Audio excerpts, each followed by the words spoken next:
At first glance, it seems harmless. A simple login, a way to prove who you are, online or in person, without the hassle of passports, driving licenses, or endless forms. But behind this convenience lies something much bigger. A quiet revolution in how the British state identifies, tracks, and governs its citizens. And like all revolutions, it raises questions about power, about trust, about control. This is the story of Britain's proposed digital identity and how a simple login could become the infrastructure of everyday life. The UK has been here before. In the mid-2000s, Tony Blair's government introduced plans for national ID cards linked to a centralised national identity register. Supporters said it would tackle terrorism, benefit fraud, and crucially, illegal immigration. But critics saw something else, an expensive, invasive system that threatened civil liberties. The scheme collapsed in 2010. The incoming coalition government scrapped it, with then Home Secretary Theresa May declaring that ID cards represented the worst of the database state. Yet, the idea never truly disappeared. Over the years, the UK experimented with other forms of digital identity. Most recently, the Verify programme promised a single login for public services. It failed, plagued by technical issues and low adoption. By 2023, it was quietly retired.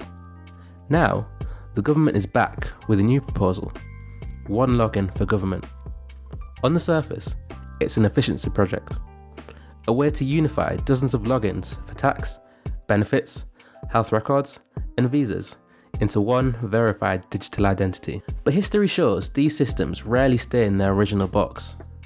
And one theme, then and now, runs through every attempt: immigration. The promise that ID systems can prevent undocumented migrants from accessing jobs, housing, or services has always been a powerful political argument. That's as true in 2025 as it was in 2005. The case for digital ID is simple: modernisation. Today, accessing government services can mean juggling multiple accounts, logins, and reference numbers. A single ID would change that. Imagine renewing your passport, filing taxes, and booking an NHS appointment, all through one verified account. For government, the appeal is efficiency: less paperwork, lower costs, greater accuracy. In 2023 alone, identity fraud cost the UK over £1.3 billion. Ministers argue that digital IDs, with stronger authentication and cryptographic protection, can make fraud harder and services faster. Businesses too are interested. Banks and fintech firms see potential in replacing cumbersome Know Your Customer checks with a government-backed digital identity. For them, it's faster, cheaper, and more secure. And beyond efficiency, there's the language of fairness. Ministers often say digital ID will ensure that only those entitled to public services receive them. Behind the neutral phrasing lies a sharper point: controlling access, particularly when it comes to migrants. The NHS, housing, and welfare are all cited as areas where tighter identity checks could save money and prevent abuse. On its face, digital ID promises simplicity, but simplicity often hides complexity. Supporters focus on convenience. Critics look at control. The most immediate concern is centralisation. A single digital ID tied to a single database creates a single point of failure. If hacked, millions could lose control of their most personal information. There's also the problem of function creep. A system designed to log you into government services today could, over time, expand into banking, travel, renting, even social media. Each new use makes the ID more essential and more unavoidable. For migrants, that creep isn't hypothetical. The Home Office already requires right to rent and right to work checks. A digital ID would automate them. Employers or landlords could instantly see if someone is eligible. But critics warn it could create a two-tier system, where those without a digital ID, whether undocumented migrants or simply those unwilling to enrol, are locked out of basic life opportunities. And then there's surveillance. Even if the government doesn't intend to monitor citizens, the infrastructure could allow it. Every login, every transaction, every eligibility check, all tied back to one identity.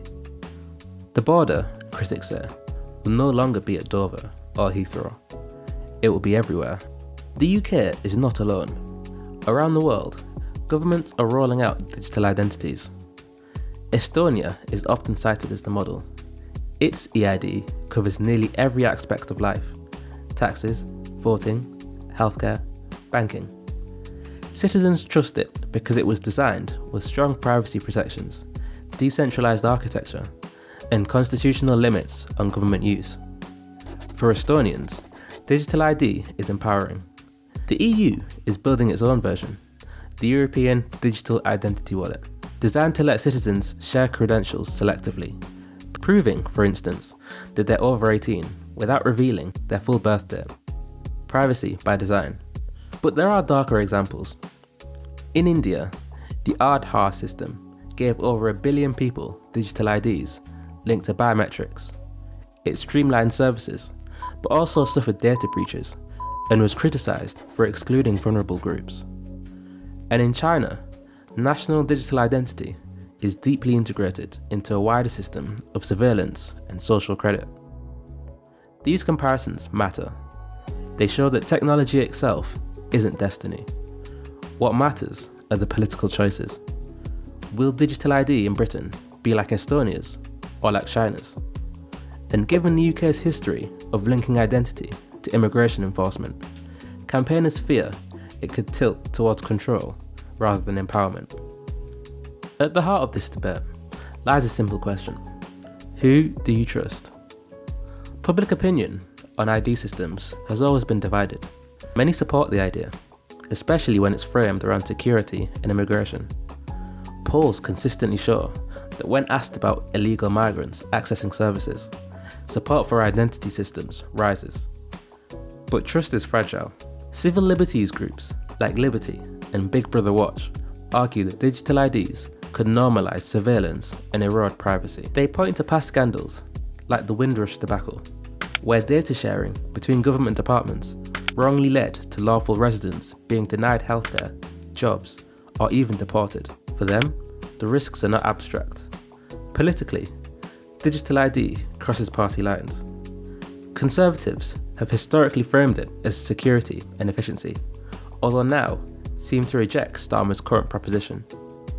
Labour, once opposed to ID cards, is now the driving force, pushing for an increase in the role of technology. Across the spectrum though, immigration remains the subtext, the issue that makes ID politically sellable. And that's the paradox. The very argument that boosts support, immigration control, is also the one that fuels fears of discrimination, exclusion, and surveillance state. Digital ID is also not just a policy, it's an infrastructure. Like roads or electricity, once built, it shapes how society functions. And once depended on, it's almost impossible to live without. Imagine a near future where, to rent a flat, you show your digital ID. To apply for a job, your eligibility is instantly checked. To access healthcare, your status is verified. To open a bank account, your ID is required. For most citizens, this may feel seamless. For others, migrants, the undocumented, or simply those without digital access, it could mean exclusion. And beyond exclusion lies the risk of expansion. In a cashless society, digital ID could be required for all financial transactions. In a digitized democracy, it could be linked to voting. With artificial intelligence, it could become the backbone of algorithmic decision-making about who gets what and when. It's not about what the system does on day one. It's about what it enables on day 1000. A creeping infrastructure that begins as convenience, but ends as control. The debate over Britain's digital identity is not just about logins or efficiency. It's about power. Who holds it? Who shares it? And who gets left behind? For some, digital ID promises modernisation and security. For others, it risks exclusion and surveillance. What's certain is that once the infrastructure is built, it will shape society for decades to come. The question isn't whether Britain can build a digital ID, it's whether Britain can build one that people trust. Because in the end, identity is more than a login. It's the infrastructure of citizenship itself. If you enjoyed this video, please consider liking and subscribing, as it helps us produce higher quality content and reach more people just like you.